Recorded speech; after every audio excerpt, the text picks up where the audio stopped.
these days. Okay, we are recording then. Okay, Yeah. good to go. And this iPad's also set on the roaming camera, which I don't know how to turn that off, but Oh, that'll keep things fun and interesting. right, especially when I'm like peeking into this. My Disney podcast for a while, I was having to do all the episodes like this because we were using StreamYard and I just couldn't use my old computer for that. Oh, uh-huh. So I'd sit there like EQing the sound, like try and make it sound better and somewhat failing. Oh no. Um, we'll get started then. Just as one more that I might hear a knock on the door, someone might walk in with my package, which would be exciting, but also another edit point. So, Okay. Well, you know what? That's work for you, my friend. That's as you're long as I'm catching. not fucking things up for you, I hope I'm No, doing my job. oh, I'm fucking it up all on my own today. I thought I was being ingenious, and I wasn't quite being ingenious. Isn't that podcasting in a nutshell, though? Yeah. Yeah. And this is the first podcast I've done, like not in this spot. Oh, not quite true. We recorded part of the game show in the Teddy Roosevelt Lounge on the Ah. USS Columbia in Disney Sea. But Oh, wow. we have to record the other two rounds. The problem was, since we're sitting in a bar and I don't want to get kicked out or something, I'm talking like this most of the time and not raising my voice. So Ah! You could it, do ASMR and get really close, but be very quiet. yeah. Because one, I'm drinking a Manhattan, so I'm worried that I'll probably start getting too loud because I'm drinking a Manhattan, And then you're doing a podcast, and you sometimes you don't realize how loud your voice is getting.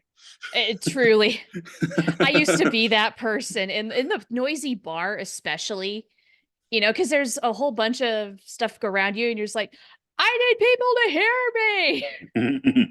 Because But what you have to yeah, say when you're drunk is so important. but hey, if you ever do make it to Disney Sea and you don't have kids with you, afternoon stop at the Teddy Roosevelt Lounge is highly recommended.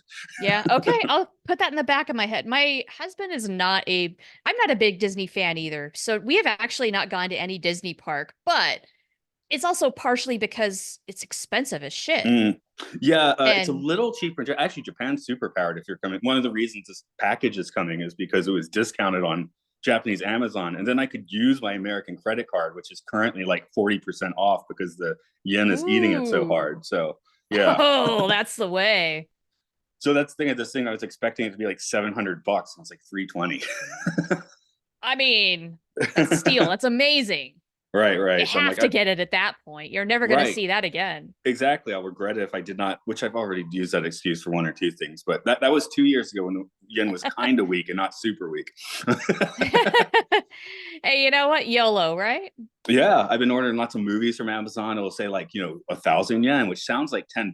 You put it through, and suddenly it's $6 for your Blu-ray. It's like yay. That's not bad at all. Anyway, that's neither here nor there, I guess. So let's leave a 5-second pause, and I'll get this show started. Okay.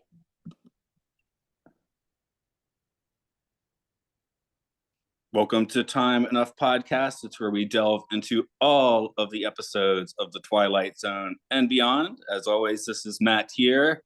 Joining me coming back is Charlynn Schmiedt, who is from the Mission Log Prodigy podcast. At least that's my main signifier for you. Hello. That is the main signifier. Yes. I do other Okay. things, but that's probably, I'm hoping that's going to be the most important one this year as we ramp up and eventually get season 2. Hey, Netflix, if you ever want to drop that date for us besides France, let us know.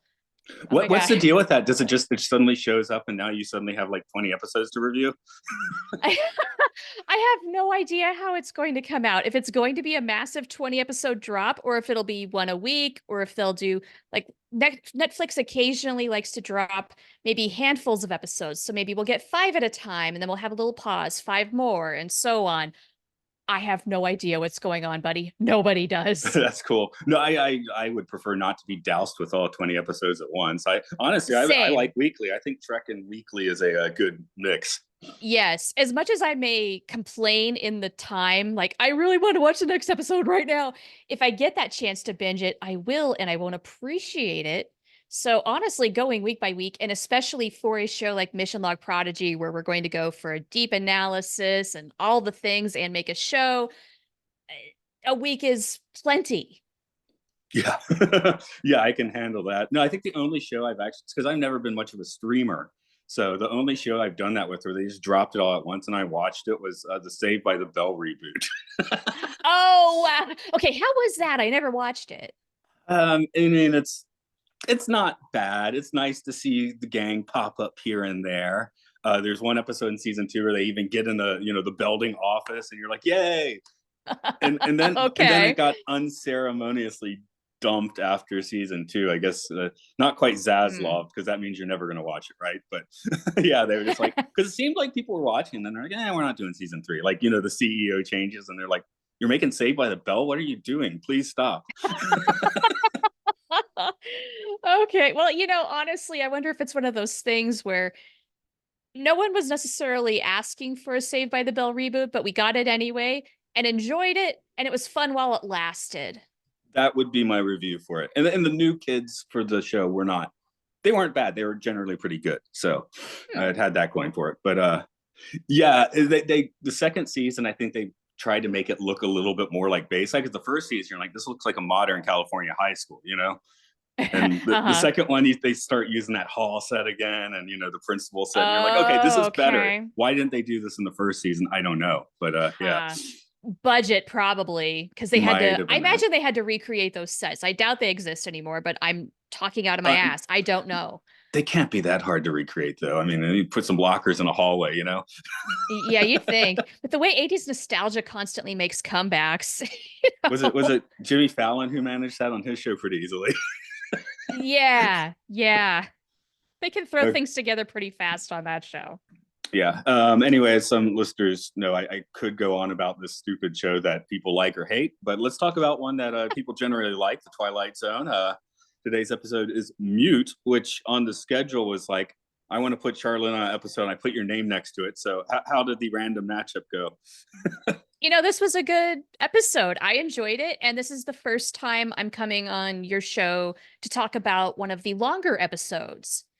So I know that format changed a little bit like a while ago in the show's timeline, but this is the first time we're doing an episode that's more than 20 something minutes.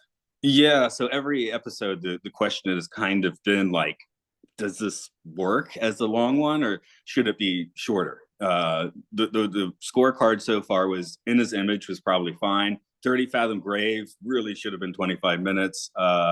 This is only episode 4, I think. Valley of the Shadow, 5. Valley of the Shadow and He's Alive. Maybe it had a good 40 minutes, but 50 was a bit of a stretch. Okay, yeah, fair enough. This one was not bad. It was fairly economical, and I think if you tried to cram this one into 21 minutes, you'd be cutting out a lot. So, one thing I did enjoy about this longer format is it allowed for more character building, more story moments to let the actors tell you what's going on.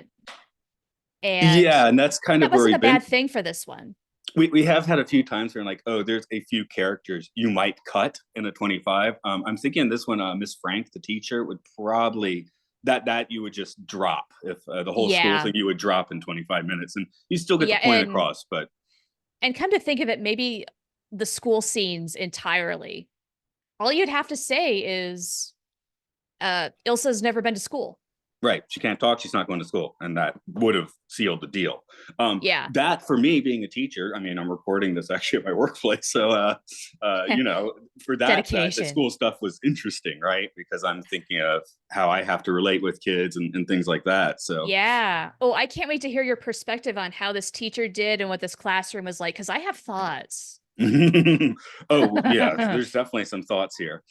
Before we get to the deep thoughts, let's get through the trivia and a bit of prologuing. So the original air date for this was January 31st, 1963. Script is by series regular Richard Matheson, who will also be sticking around for next week's episode. This is the last of 3 Twilight Zones directed by Stuart Rosenberg. As previously noted, his highlights include films like Cool Hand Luke and the Amityville Horror. And Jillian played Ilsa Nielsen. She'd later appear as a regular on Hazel. As an adult in the 80s, she also had a run on the sitcom It's a Living. Oh, no And kidding. I was just going to do an edit point here and finish the trivia later because, listener, I didn't finish, and I just realized why. I saw the title screen for It's a Living and it sparked some young childhood memory. I went down a freaking rabbit hole, like looking at that and clips from the show. It did not finish the trivia before this Love it. episode. I was going to try and get away with it like sneakily, but the audio quality is also going to change as I finish the trivia right now.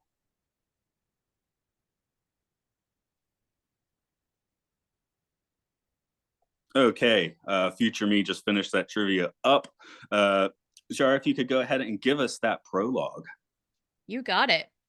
What you're witnessing is the curtain raiser to a most extraordinary play. To wit, the signing of a pact, the commencement of a project. The play itself will be performed almost entirely offstage. The final scenes are to be enacted a decade hence and with a different cast. The main character of these final scenes is Ilsa, the daughter of Professor and Mrs. Nielsen, aged 2. At the moment, she lies sleeping in her crib, unaware of the singular drama in which she is to be involved. 10 years from this moment, Ilsa Nielsen is to know the desolating terror of living simultaneously in the world and in the Twilight Zone.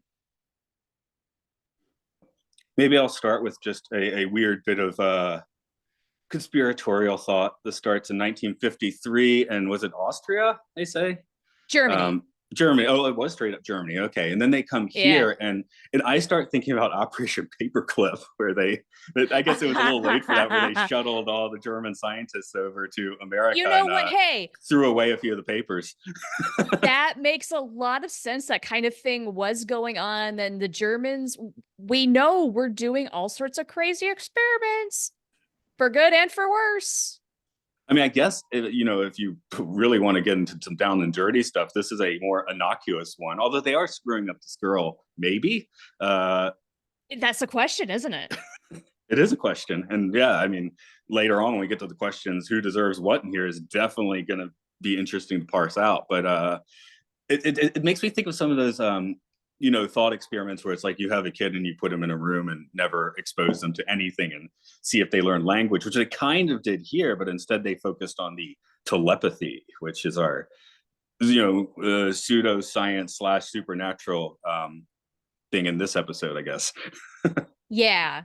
So instead of this primitive talking thing we do, we're going for telepathy, and I don't know, maybe some telekinetics as well. I got that vibe. Yeah, she might be carrying it up a little, when she gets to junior high. Actually, she might be, because at the end of this, it's like she's lost those things. So if it X-Men style comes back later, Right? Yeah, then that was a question I had too. Yeah, then Carrie would be kind of the sequel here. I mean, for me, I guess there's telepathy and there's experience. Like if you're around your parents all the time, you basically know how they're reacting. You do know what they're thinking, even if mental waves are not being transferred. I guess the first of my teaching things is from experience. I often know exactly what a kid's gonna say before they say it. And it feels like I'm reading their mind, but I know it's just experience, Uh-huh. But it does feel cool. I mean, it's basically like you're writing or reading off of a script in that sense, I imagine. No, it's like, okay, please ask me a question. You're going to ask me what my favorite food is. What's your favorite food? Oh, my favorite food is, I say Indian curry usually. What's yours? You're going to say my favorite food is sushi. And then it comes out exactly like that. So it feels like I'm reading their mind. But also a lot in Japan, I think a lot of kids give like stock answers. So. Oh, do they try to tell you what they think you want to hear? Yeah. So if I'm like, what are you doing this weekend? Half the students will be like, I'm studying. I'm like, I'm not interested in that. No, you're not. Or what although are you maybe doing? In Japan they are. Yeah, they are, but they're doing something else too. What are you doing this weekend? I'm sleeping. I'm like, okay, well, how about when you're awake? Right. Hope you're not sleeping all weekend. Jeez. I mean, take a big nap if you want. That's fine. But unless you have a cool dream, there's not much to talk about in that context. No, there's not. But I don't know what kind of student were you coming up in school? I was, the weird one that would give you weird answers, of course, which explains why I'm doing a podcast now. I was a pretty decent student. I aimed to please. I wanted to get good grades, did my work. More than anything, I think the other kids annoyed me because even when I was a kid, other kids bothered me. So I was one of those kids. I was born an old lady. Oh, there we go. No, I was kind of like I went to the smart kids school, but I was average at the smart kids school, right? So, Mm. which is Okay, fine. well, here's what happened to me in school is we called it junior high or middle school. It's kind of the same difference. But by the time I got to that stage of schooling, I was taking the quote unquote advanced classes because there were three levels. There's just like regular for the the regular students, then there's the enriched, that's the advanced stuff. And then there's uh whatever, like the remedial, people who need to catch up to get to regular if there's deficits in their education. I did all of that through junior high. And by the time I was 14, I was so burnt out from just working so hard at school that by the time it counted in high school, I decided, screw this. What is it all for? It's not like I'm trying to get into some Ivy League school or, go into some really selective area for my career. I didn't have a clue what I wanted to do. So I did my work. I turned in my assignments, but it was so easy after that. I just slacked off. Yeah, I also have a weird dichotomy where my friends were not the people that went to my school. My friends are on this podcast, 20, 30 years later. So, Oh, because nice. I'd go off and play music and stuff on the weekends, and those are the friends I've retained. I don't really talk to many people I actually went to school with anymore. So, Yeah, same. We were all in the same building, but were we really friends? that said, I've also had some of the people I went to high school with on the podcast before they get offended. So I didn't burn my bridges or anything. I just, yeah, the people I talk with regularly are actually Yeah, yeah. my muso friends these days. Um, Now in this classroom, yeah. So I guess what angle do you want to take it from? I guess I'm going straight for the school angle since you're a teacher School host this angle. podcast, but and then since you already brought it up, but I mean, why don't one we thing, just keep rolling with that then? yeah, one thing in Japan that I have a lot of kids I teach aged like 2 all the way to 18, Oh, and then wow. even a couple adult students. But when a child has a learning disability or even like a actual mental issue in Japan, it's still considered like a stigma. The parents will Hmm. not tell us. So if we have like the most Oh, ADH kid in the world, I mean, we can work it out, but we don't know exactly what the issue is because nobody told us. So we're yeah. so you've got to be really delicate about that. Yeah. So, for example, we have this brother and sister. The sister almost never goes in the classroom. I started teaching the brother this year. First 2 classes, he's not in there. There's like 6 kids like sitting there relatively, participating. Then he comes in, he's roaming around the room. I'm like, well, I need to tell the good students to sit down and sit up straight. But I got this one kid that's like roaming around, but sometimes participating a little bit, and that's better than him not being in the room. So I'm like, now I'm doing a double standard, so having to balance that out. Right. I'm like, he's That's not here, he's fair. actually speaking a little bit. I want him to keep doing this, but I don't want to be like sit down, shut up, which I think Miss Frank might have done that. I don't know. Um, I Miss get that Frank, impression.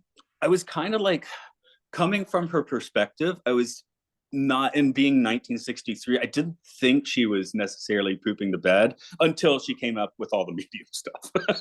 That's where you're like, oh, this lady's out there. Okay. Yeah, I really credited a lot of her teaching style to this being 1963 because it was one of those, I don't know, I felt like the approach was you're going to sit down with the kids, you're going to learn what you need to learn.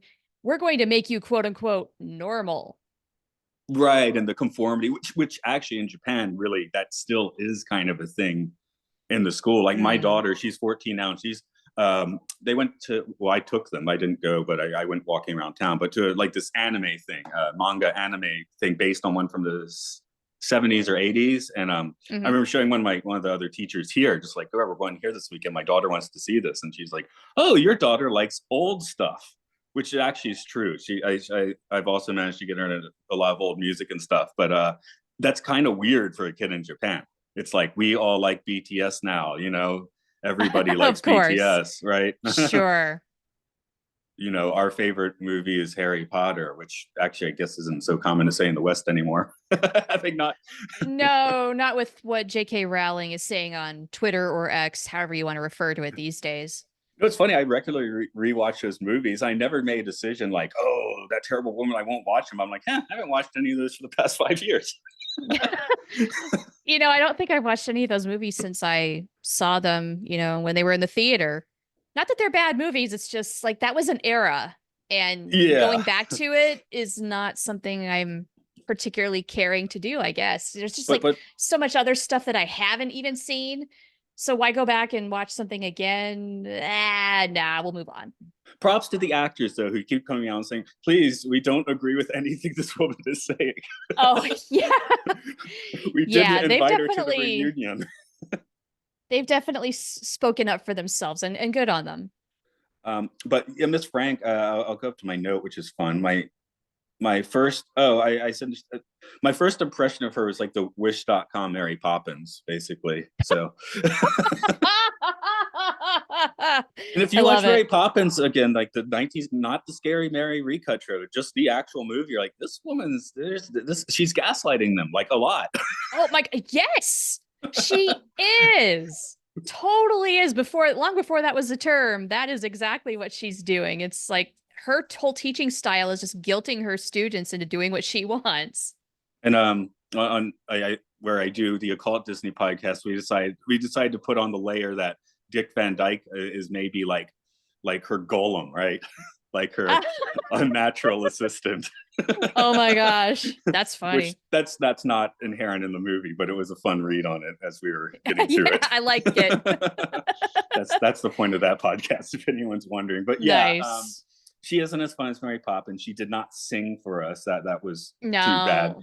She goes straight for the woo-woo explanation with a medium. So maybe she is a little more like Mary Poppins than I initially thought, or came around to thinking 5 minutes in. It made me wonder, is she tapped into what was going on? Was she like, I had to go back to the first scene and see if she was in that very first scene. Like, was she one of those parents in the pact?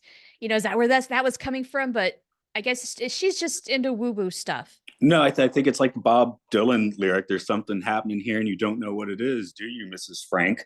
Because she knows that something's up with. Well, obviously she's not talking, but Right. she uses the jump to conclusions, Matt, and just assumes that this is the same experience I had as a child. Which honestly, I think we do when we meet kids. We're like, oh, they're going through the same thing I went through as a child, so I can understand that. But we don't necessarily know that.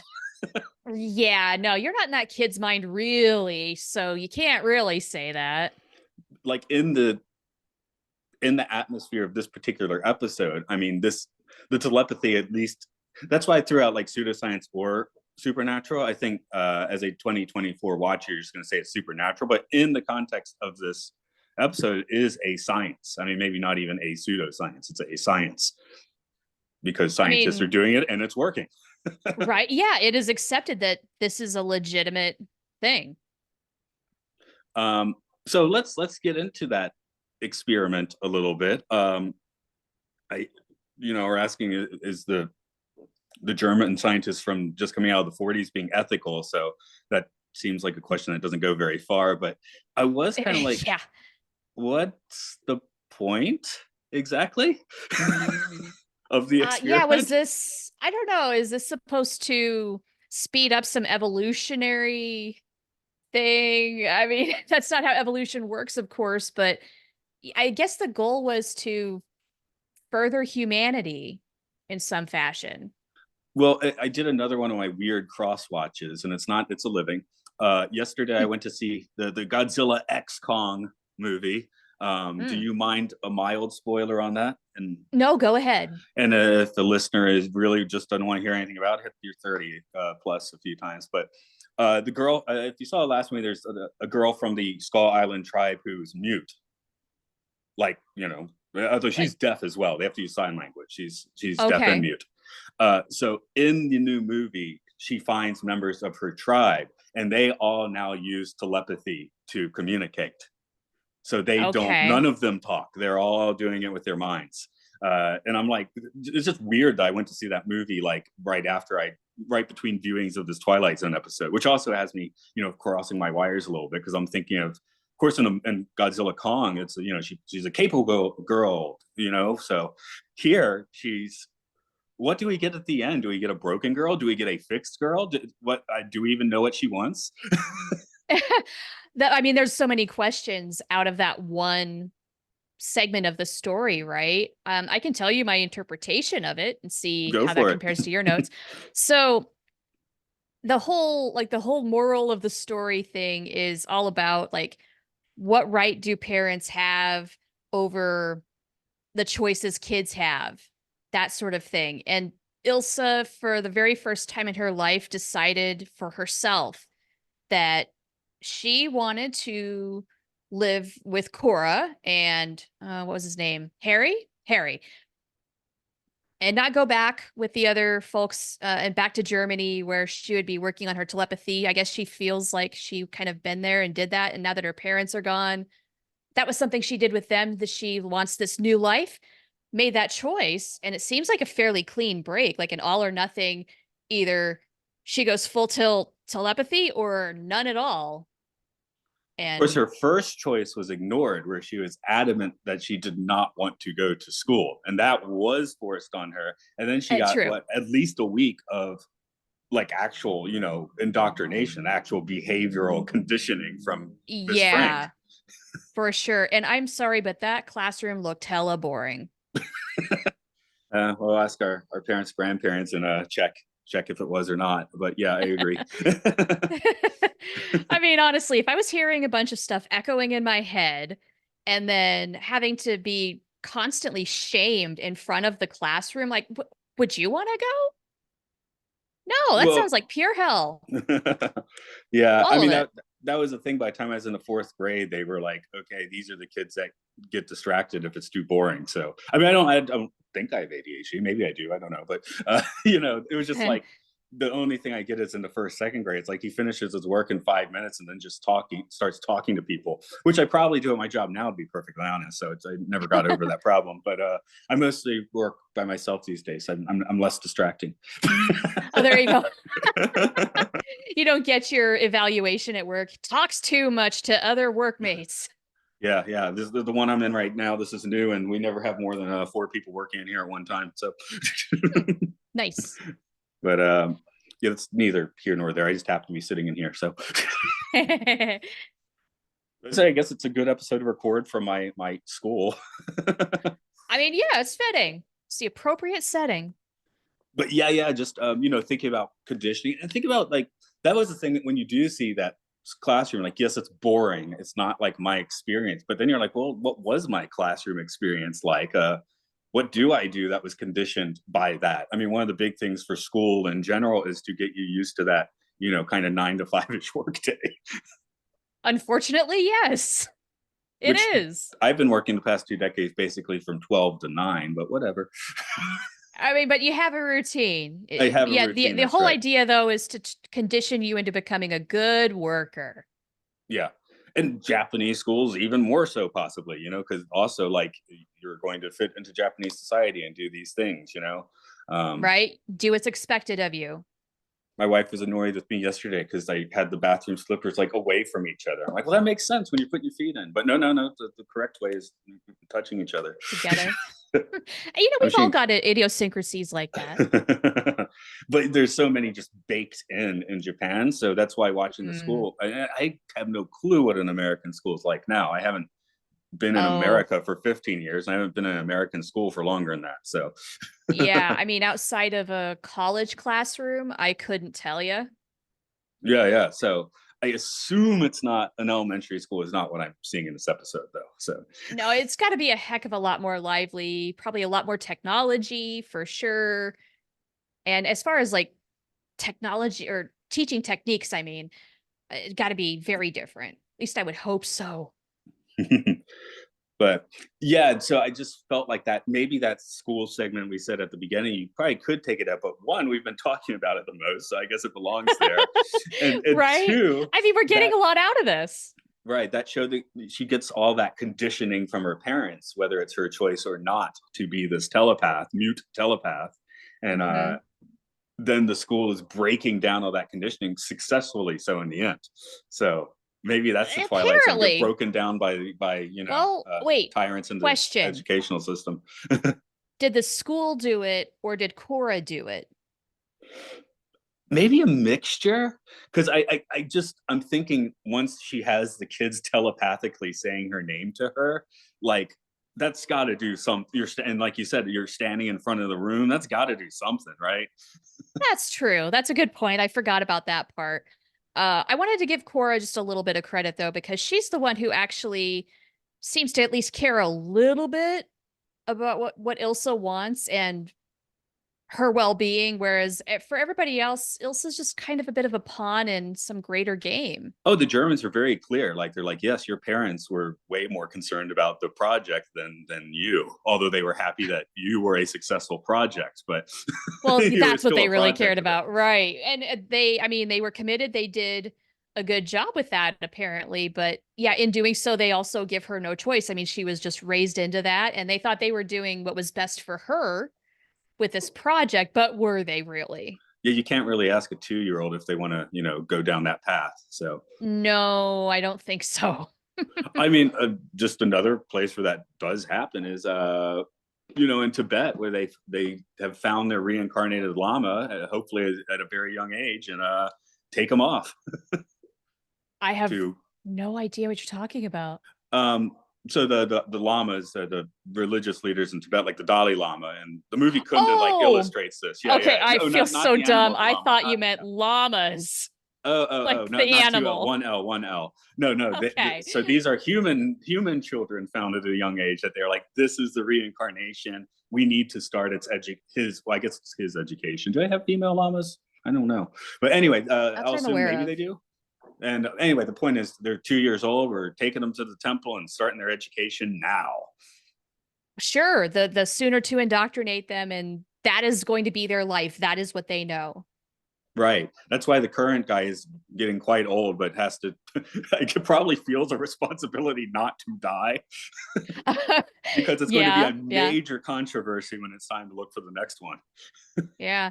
But then that leads to the bigger question, right? Which is that isn't this what all parents do with their kids? Don't all parents indoctrinate their kids somewhat with whatever it is that they believe and how they choose to raise their children? Yeah, I think my mom always had like an idea that I might be like teaching in a high school, which she didn't turn out being too far off from what happened. I think she was thinking an American high school too, but whatever. But So yeah, she got it but about half right. That's cool. her parents were straight up high school teachers. She did some teaching, like a paraprofessional and stuff. She was never like a full fledged teacher, but yeah, just kind of like I guess she was like my parents were teachers. I did a little bit of it. It'll probably bounce on down your way. My father's side, he was a country MD, and none of the kids followed that path. There were 4 kids. My father being Hmm. by far the youngest. So my father, one of my uncles ended up being a Episcopal priest. One of them, a teacher. No, 2 of them were teachers. And then my father like did pre-med, but organic chemistry got him. And then he was like, nope, I'm not going to be a doctor. Gotcha. All right. Oh, that's interesting. So education definitely runs through the family line.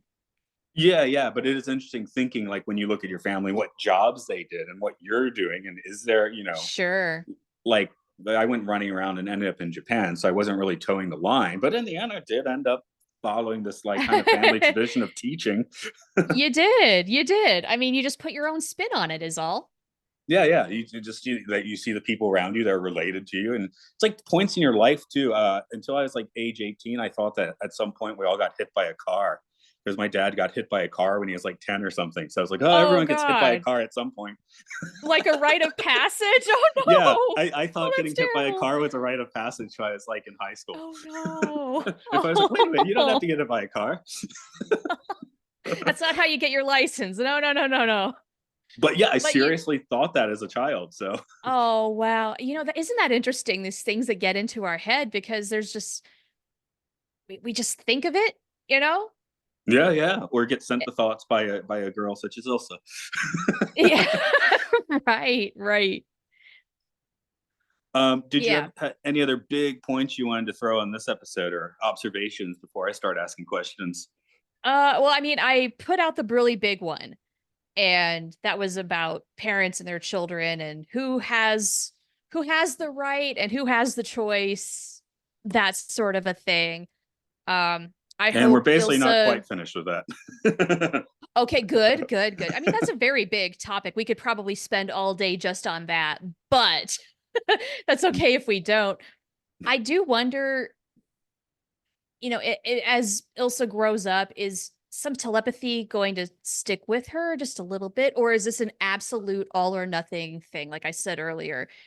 Well, And there's been the she, trope in a few other. I can't remember. Maybe you can help me remember the specific piece of media, but say a lady in her 20s or 30s suddenly realizing as a child she had that power and kind of forgot about it.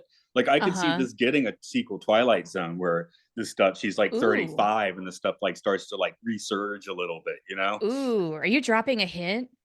I don't think so. I don't think this has a Oh, sequel, okay. but I'm just suggesting. Not But intentionally. hey, All the right. '80s did a few, and the 2000s ones did a few. So maybe there is. The trivia did not suggest there was, Okay, though. that would be so cool if they did, though, just because I could legit see that being a thing as a callback.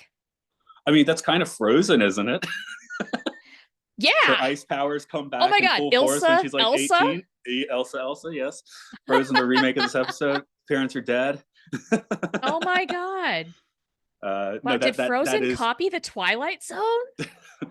Well, I have again people who are regulars on this podcast that maintain that Frozen is a very good X-Men movie. Ah. I And so like it's that this. theory. I've never heard that before, but I love it. Yeah, and I like that this episode hits a few X-Men vibes a year before that comic premiered. I think the comic started in '64. So, Oh, wow. Cool. but yeah, I mean, this could easily be a Jean Grey story, although Jean Grey wasn't mute, but she definitely had weird telepathy and telekinesis. So, not too far Okay. to get to the X-Men from here, which I always like. Yeah. Which made me wonder, here's a question I had in my notes, which was, how did Ilsa get out of the house unscathed? And I wondered, question, was that telekinesis? Like, did she do that herself? That was an unanswered question. Well, the way I got it was the parents used telepathy to lead her out of the house. Okay. Although Okay. And I yet they like the couldn't idea there's save some telekinesis too. themselves. Right. They were trapped, but they could lead their daughter out of the house using telepathy, Okay. which All is right. I why did. it's a science in this episode, because especially in that case, it worked for sure. I don't know. Maybe she found her way out on her own and just had a thought a voice was guiding her because they're dead. Who are you going to ask?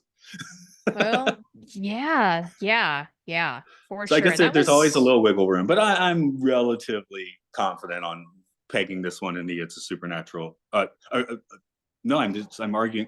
Now I'm confusing myself. Okay, the other take two one. steps back. Yeah, I guess that's going to factor into the tripometer. Okay, but let's put it on the table then. Who exactly in this episode is going through the Twilight Zone? Which Boy, going next through week, the Twilight Zone? next week's episode, which we already recorded, this was a very easy question. I felt stupid asking it. This one, I'm kind of like, who did go through the Twilight Zone in this episode? They say Ilsa Yeah. leaves the Twilight Zone. Rod Serling says that at the end, but Yes. So she was in the Twilight Zone, but like, you know who I think was like entering the Twilight Zone was the teacher. sort of. But she was just Sort of. she was weird though. She was like obsessed with like being raised as a medium. Yeah. Well, she was also really butthurt that Oh, hold Ilsa on, that was not. delivery is here. Oh, One okay. moment.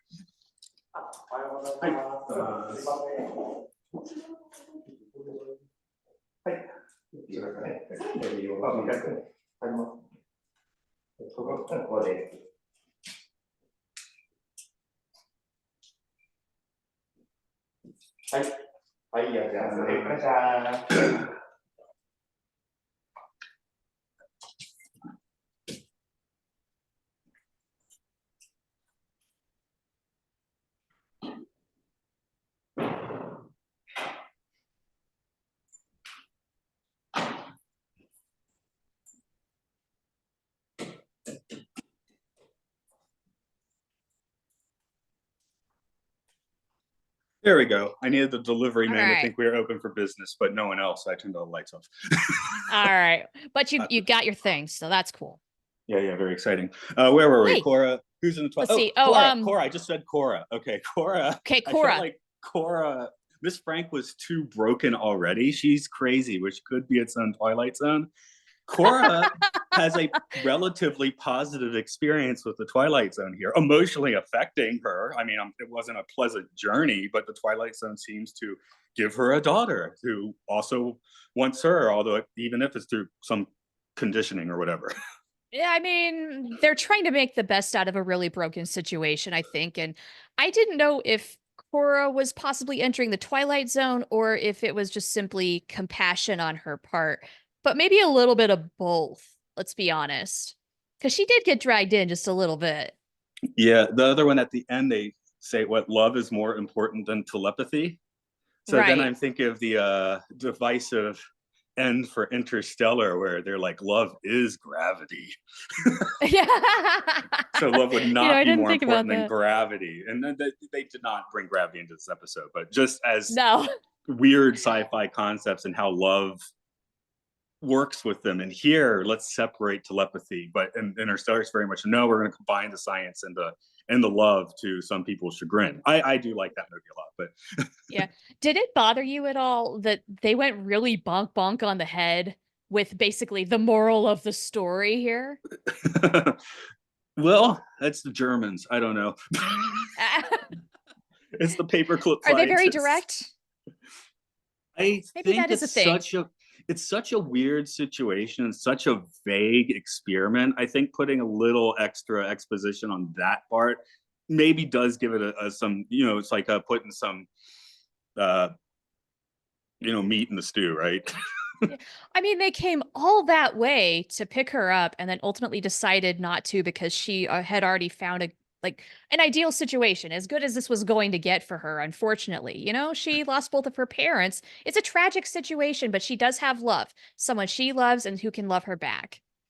Of course, the Germans have no idea what to expect. They say they didn't get the letters because Cora was burning them. They did not hear, and they Yeah. came because they did not hear from the parents, who obviously did not write a letter Yes. telling them that they were dead. So, Which that's pretty interesting. And then, okay, here's another question I have is Harry only sent out letters one time, it correct? seems like he did it a few times. He said Okay, he sent out cuz a round of letters. So because it's only been a week that she's been there, and it's the '60s mail okay, service. So it sounds like he cuz sent the letters to several people, but yeah, one round it yeah. seems. Well, okay, yeah, cuz I mean, after a few weeks no response. Okay, that's fine. Things get lost in the mail all the time. He wouldn't have tried again. He might have waited another week because it's like basically Ilsa's at I was about to say Elsa. Ilsa's at their home for a It's week, hard. goes to school for Yeah. a week, and then the Germans show up. It only takes 2 weeks for them to show up, It's so not they that must have long. been in. Yeah, Yeah, okay. When so you put they're it pretty like that. prompt. Yeah, they're pretty prompt when you think about it, and they have no idea Yeah. what to expect. So um, that didn't rub me too wrong, the way that they were a little bonk bonk explaining it, and explaining that yeah, Ilsa's parents were not actually that into her, Yeah, but it's that kind that of helps odd. it that helps take the edge off the tragedy of them dying in a fire, and puts on the happy ending of her being It's with Cora true. now, with the possibly happy ending. I still feel like an Yeah. exceptional person may have been destroyed in this episode. We may never know if there's not that follow-up in future Twilight Zone. I hope there is. I hope there is. I really Maybe do. there's always time to make more shows. Um, Right? This could still happen. she ends up working at a high-rise restaurant in the sitcom It's a Living. That's what happens. Does she have telepathic abilities? That's the question. So, for who deserves what in this episode, I feel like we just focus on the ladies for this. Miss Frank is worth considering. Cora is worth considering. Of course, Elsa is worth considering. Maybe Miss Frank's the easiest here. Um, does she? She's weird, just subtly deluded, which makes her think that she kind of does. I feel like she will get her comeuppance at some point. We just didn't see that in this story. Yeah, You but know? she's driven by delusions. It's like how this person seems crazy, but you just don't understand the reason they are. And Yeah, we need the reason more. she is and what she's doing, or yeah, she honestly, you could probably refocus a Twilight episode on her. We've had delusional people in the Twilight Zone have to Totally. double down on their delusions. So maybe You she just definitely could. So maybe she deserves a different Twilight Zone episode where something raw happens to her. I kind of wish that upon her. I hope so.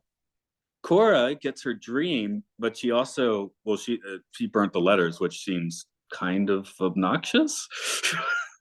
I don't You know know. what though? I mean, yeah, but also no, not from her perspective where she was immediately drawn to Ilsa. Like, for whatever it was, maybe it's because I did see a little bit of resemblance to Cora's deceased daughter, but also Ilsa sees a project here. It's a mystery, and she was your very typical 1960s housewife where this child is going to become her responsibilities, and she is here for it. So just immediately started investing everything.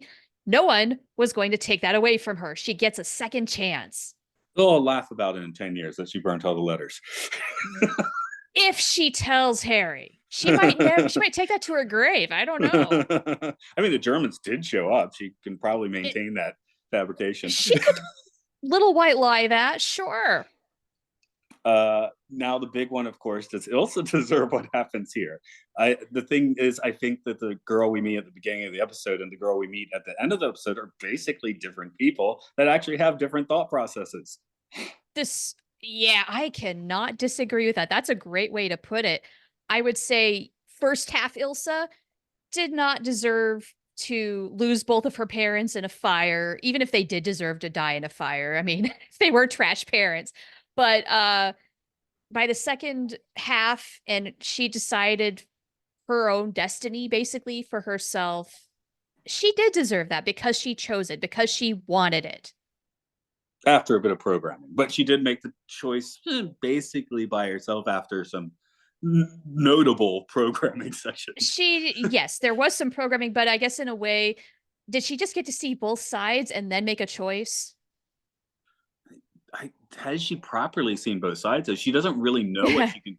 All she's done with the she never will. is sit with her dad at a desk and go back and forth. Yeah, so, it's true. Yeah. Like, she'll never know what the real goal was of this project because apparently it disbanded. So It's gone. So that's not happening. And then, yeah, who knows what could have been with that. But then also she, I guess, can lead a quote unquote normal life now, which might be good for her in the end. Maybe that is all she really wants, is to just have a regular life. And hey, the person that we have at the end of the episode could grow up and do something amazing, which, in these weird series of events had to transpire, Right. So, you don't have to be a telepath to be amazing. No, that's of course saying that the ends justify the means a bit too, but whatever. Yeah, that's also very true. It's good to call that out. But yeah, so I guess that brings us to we've basically been talking about if she deserved it or not, and for the past 45 minutes, and we still not really come to a conclusion, which is part of, I guess, the strength of this episode. Sure. You cannot it makes you think a little conclusion. bit. But where would you like to tripometer this one? This one didn't feel terribly trippy, and maybe it's just watching Sci-Fi all my life that telepathy is not high up there at all on the tripometer. So I'm giving this a 1. Okay, I'm going to go with 3, and I'm giving it context because it's like, well, it's a year before the X-Men, It doesn't have so many intense visuals. Like next week, it had my episode, which I recorded yesterday, has much crazier visuals to it. So that makes you want to up the meter, where this one doesn't really have many strange visuals. Audio stuff for sure, because they got weird echoes and definitely cool echo effects. And as her telepathy is breaking down and it'll get like freaky sounding, that was some trippy stuff. So that's enough for me to give it at least a slightly above average number. Okay, that's fair. Any final thoughts you want to throw on this episode? Yes, I have one, which has nothing to do with anything we've talked about, and that is don't eat raw egg. When Cora does that, I was just like, what are you doing, sweetie? Salmonella, E. coli? Not only does she eat it, but then it's all over her hands, and then she picks up that phone. I'm just like, what kind of a housewife are you? I was judging. Yeah. See, I'm not into eggy stuff. We have fermented soybeans in Japan, which smell gnarly and they're gloopy. The thing is, a lot of times all I have for breakfast is coffee and maybe an apple. But then I often do the dishes, and then I have to clean up all the eggy stuff and all the nacho stuff. I'm like, ah! That is The cooked arcade eggs, just though. runny and gross. Yeah. Yeah. So I sometimes I'll just leave the natto bowl. If you don't know what natto is, it's pretty thoroughly disgusting. But in Japan, like, it's healthy, so they'll put it on rice, and it tastes like goop. It smells like the worst feet you've ever smelled. Oh, that's a turnoff. But it's healthy. So are a lot of other things that don't smell like feet. I know very few non-Japanese that are willing to eat natto, but Yeah, I don't know. I maybe if I held my nose, I would try it just to see what it tastes like. But since smell is I've such tried a it once. I've tried several weird things. I am a picky eater, but I've tried a few weird things. I ate inago, which is locust, soy covered oh locust. wow, It it was sounds awful, but I mean, well, the taste actually wasn't that bad, but you're eating a bug, and then you're like, yeah. I have a leg in my tooth, and that's not cool. So it was a situation where we were at Oh, like a super countryside restaurant, and it was like service, like, here, try. Maybe they were trying to screw with me, I don't know, but. And then my daughter's like 2.5 of the time. She doesn't know it. She's like, I like this. Ah! So my oh 2-year-old wow. daughter is sitting there downing a bunch of bugs. Oh, Very flossing Lynchian. that night must have been awful. Yep. Teeth in there. But Yum. okay. Anyway, yes. I will support the no raw egg decision unless you're Rocky Balboa who lives off of them.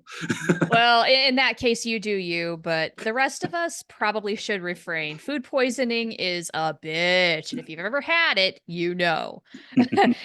I think that's all I've got. How about you? That's I think we pretty much got through what I wanted to say. So a little snarky, a little depth.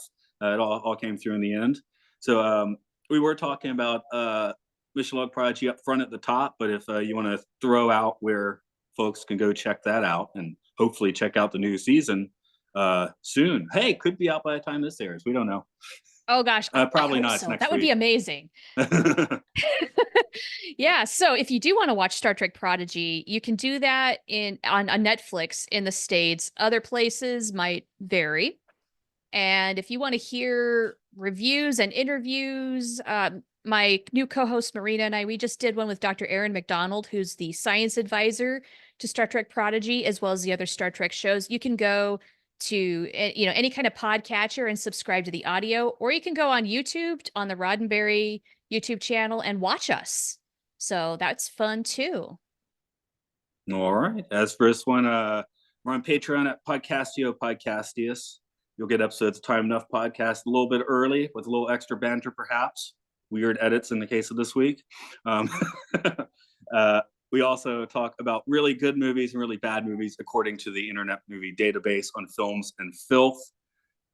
Base 1999 at Podcast 1999. I mentioned it called Disney. And there's some video game stuff with Luke Loves Pokemon, Hyrule Field Report, just finishing up talking about Tears of the Kingdom, the new Legend of Zelda game, and the Game Show, where gamers game each other about games.